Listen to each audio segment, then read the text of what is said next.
berapa. Tadi juga sebelum ini cerita mengajak Pak Zainal selaku pengawas aliyah. Aku yang mikir kapan aku dijamu deh. Kan di Singapura, di Malaysia ya, kemudian di Thailand. Itu memang 3 negara itu biasanya sebagai langgaran untuk jujukan orang-orang Indonesia. Entah di sana kalau disebut sebagai studi banding kayaknya ya enggak lah, karena tidak sebanding. Karena studi banding itu harus banding sejajar. Ya kita sebenarnya itu ditiru. Mana yang baik kita bisa implementasikan di madrasah kita masing-masing. Atau tadi minimal, saya setuju sekali itu, satu lembaga dengan yang lain itu ada kolaborasi. Karena namanya orang sukses itu salah satunya harus ada collaboration, menjalin satu dengan yang lain yang tentu ini saling menguntungkan. Kan begitu. Menguntungkan tidak harus MOU, tapi bagaimana kita membangun komunikasi, kolaborasi, dan itu pasti akan manfaati dan barokai. Ya. Coba, ini sebuah inspirasi yang harus kita tangkap Bapak dan Ibu. Lebih dari itu, bahwa tanggung jawab sebagai seorang guru itu hanya status. Tetapi harus kita ingat Bapak dan Ibu bahwa status guru itu kalau kita kocei, itu sebenarnya kalau boleh kita pilah-pilah, Bapak Ibu itu nanti pada posisi yang mana. Karena ada status sebagai mu'alim, ada status sebagai mu'adib, ada status sebagai murabbi atau mursyid. Ini jarang loh pengawas ngomong seperti ini. Apa bedanya di antara ketiganya? Sama-sama tugasnya adalah mendidik, membimbing, apalagi mengarahkan, memotivasi. Tapi ada satu hal yang membedakan di antara ketiganya. Jika Bapak Ibu berstatus sebagai mu'alim, itu harus meluruskan cara berpikir anak yang salah. Bapak dan Ibu kadang-kadang salah berpikir anak ini bisa jadi muncul bersumber dari orang tua atau bersumber dari guru itu sendiri. Di mana guru itu kadang-kadang doktrin kepada anak tujuan akhirnya adalah satu lembar ijazah. Maka akhirnya anak memiliki cara berpikir bahwa sekolah untuk mendapatkan ijazah, dan dengan ijazah bisa mendapatkan kerja. Bapak dan Ibu kira-kira cara berpikir seperti itu sudah menghinggapi di pola pikir anak-anak kita atau tidak? Sekolah tinggi-tinggi sampai S1, S2, bahkan doktor, bahkan guru besar. Endingnya itu adalah bagaimana supaya mendapatkan pekerjaan. Kalau ada anak berpikir seperti itu, seperti tadi contohkan, ojo sekolah lo MI itu gak di masa depan. Siapa yang wajib meluruskan? Guru. Ini baru guru yang berstatus sebagai mu'alim, Bapak dan Ibu. Dan itu banyak.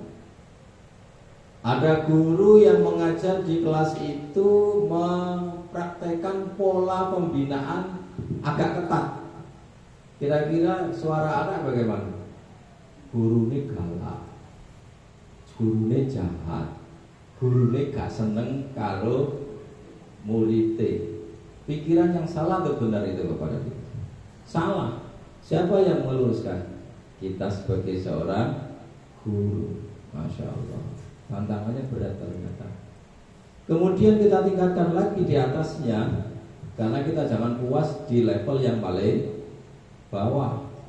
Kita tingkatkan bahwa status sebagai guru itu ada yang kita sebut dengan mu'adib. Sama, tugasnya mendidik, membimbing, mengarahkan, memotivasi. Tapi ada satu hal, kalau sudah pada level mu'adib, itu tugasnya yang terakhir adalah meluruskan sikap anak yang dianggap salah. Banyak anak-anak kita sikapnya kurang baik, Contoh, kalau di lingkungan pesantren saya kira no problem. Tapi kalau sudah di sekolah-sekolah umum, dan ini jangan sampai terjadi karena kita punya tanggung jawab besar. Kalau di lingkungan pesantren membawa buku, membawa kitab, itu pasti diangkat begini ya Gus ya. Iya, diangkat begini. Tapi coba Bapak Ibu mungkin pernah melihat bagaimana anak-anak SMA, SMK yang dibawa hanya satu buku kecil, kemudian ditaruh di mana? Di saku belakang. Cara menghargai guru saja itu, karena menghargai guru itu harus menghargai ilmu, menghargai ilmu harus menghargai guru. Itu menurut saya sudah tidak benar.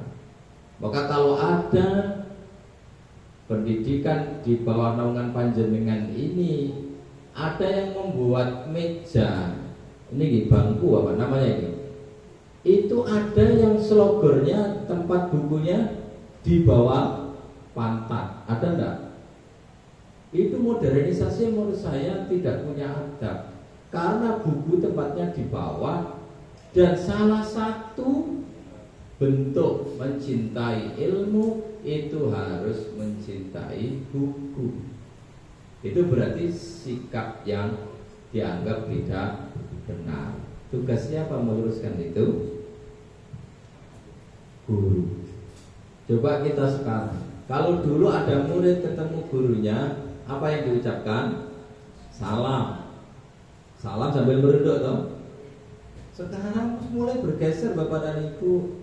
Bro, mau kemana? Salah itu mungkin dari guru. Guru karena memanggil muridnya di kelas itu bro. Nek sing ngono-ngono dan diluruskan.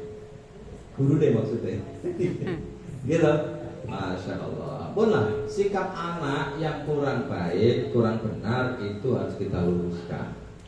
Kemudian sebagai seorang guru tidak hanya punya tanggung jawab di dunia, tetapi bagaimana melahirkan anak-anak ini nanti selamat di akhirat juga. Karena itulah tingkatan guru kita tarik yang lebih tinggi lagi sebagai murabbi atau mursyid. Di mana murabbi ini tanggung jawabnya? Ya sama, mendidik, membina, mengarahkan, membimbing, memotivasi. Tapi ada satu hal yang harus diketahui oleh Bapak Ibu Dewan Guru, yaitu meluruskan praktek spiritual yang salah. Ayo kita evaluasi Bapak dan Ibu, anak-anak kita, terutama yang laki-laki, di hari Jumat, saat Jumatan, kira-kira gaduh apa mendengarkan saat khatib berkhutbah. Ketika misalkan mereka itu rame sendiri, tanggung jawab siapa untuk menjadi pembimbing yang baik? Tidak ada lain adalah tanggung jawab guru. Guru sebagai mursyid itu tentu dia akan bertindak sebagai ruhul walad. Ini yang berat bagi kita. Bagaimana kita menjadi bagian dari jiwa anak. Kita ini ternyata di kitab Ta'lim Ta'alim itu hanya disebut sebagai abul jasad bagi anak-anak kita. Tetapi panjenengan sebagai guru ini disebut abur roh. Kira-kira lebih penting mana abul jasad dengan abur roh? Lebih penting abur roh, sehingga kita itu malu kalah dengan guru. Nah, syukur-syukur panjenengan ya abul jasad sekaligus abur roh buat anak-anak kita. Nah, ini yang meneskan orang tua yang tidak pernah mendidik anaknya sendiri, cukup dititipkan kepada gurunya. Karena itulah guru harus mampu meluruskan cara praktek spiritual yang salah. Sholatnya Bapak dan Ibu diperhatikan, jangan sampai anak-anak itu terbiasa meninggalkan sholat. Itu kenapa harus sholat? Karena sholat itu idza saluhat saluhal jasad. Idza saluhat saluhat kullu amalihi. Padahal sholat ya. Bab nanti ketika anak-anak kita lihatnya jangan anak ini saat belajar saat kelas 1 sampai kelas 6, tapi bagaimana outputnya, bagaimana outcome-nya. Karena output dan outcome itu berbeda. Kalau sudah masuk outcome berarti masyarakat sudah bisa merasakan hasil gemblengan Bapak Ibu selama 6 tahun. Berat ya jadi guru. Dan ini sebenarnya semuanya tertuang dalam SKL Permendikbud nomor 5 tahun 2002 berapa? 22. Nah, itu masuk nopo karanya nanti. Saya kira cukup dari saya. Ini bagian daripada apa disebut apa tidak tahu Bu.